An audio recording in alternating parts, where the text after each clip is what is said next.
Hey guys, welcome back. I figured to do an update. Ended up getting a brake set.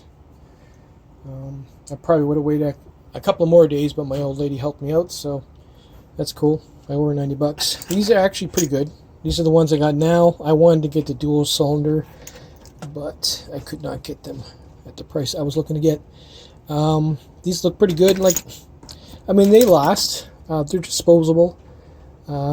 So my front brake, the plunger is leaking, and in the rear, the master cylinder or the piston is leaking. So I'm just going to replace all. I'll keep the front together. Oh, wait a minute, the front's, yeah, I'm going to have to redo it. I'll have to re-bleed them. That's going to suck. And it also came with this for 90 bucks. I went and paid for these already, so kind of wasted my money there. Could have got this kit. The camera I use in the videos. I wanted to bring this up because I broke it. This is the one I modified, and you see in most of my videos where you have the round side and then the flat side. You can see I basically took the lens out and changed the lens. It actually works really good. Not a big fan of this old camera because the format is kind of weird. This is the piece that came with it. It basically just went like that, and then this slipped through it. I guess maybe I made it too tight, it snapped. And almost fell off the bike. I caught it in time, so we'll have to either 3D print or do something for that, get it up and running again. The batteries, flawless. Considering they're keeping up with the huge controller on the front of the bike and the small one in the back, these are doing a good job. But obviously there's so much juice being pulled out of this. They don't last as long as I would like. I think what I'm going to do on the bike is I'm going to change the switch around where the high-powered controller is on the switch and you can shut that off and just have the back one as 500 watt.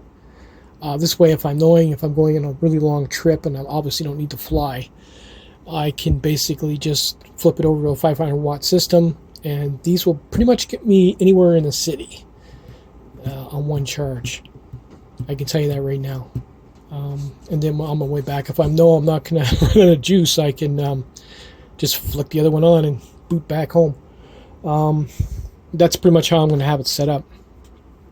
I think I mentioned it, but self-balancing each cell before I put the when I put the BMS on, or when I took it off after putting it on, helped with the balancing of the cells, because there was a few that were low, and I was getting a premature low voltage cutoff.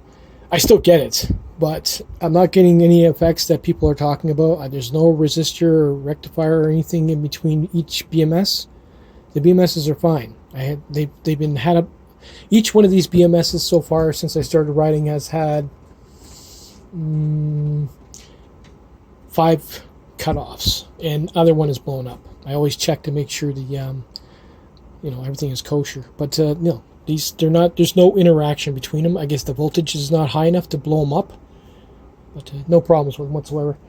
That's about it, guys. It's still cold here in Canada. It's freezing actually. Below 0 at night, and during the day it's like maybe 2 or 3, maybe 5. We're lucky. Today was supposed to be, I think it was 10, but it's freaking cold. Just walking in it is cold, let alone riding in it. When you're doing like anything in 50 range on a bicycle, your hands start to get really slow. So once I repair that and it warms up, I'll start some ride videos. This stuff here, installing this, I don't see the point of doing it. It's pretty straightforward. But I will see you in the next one once the weather improves. Later, guys.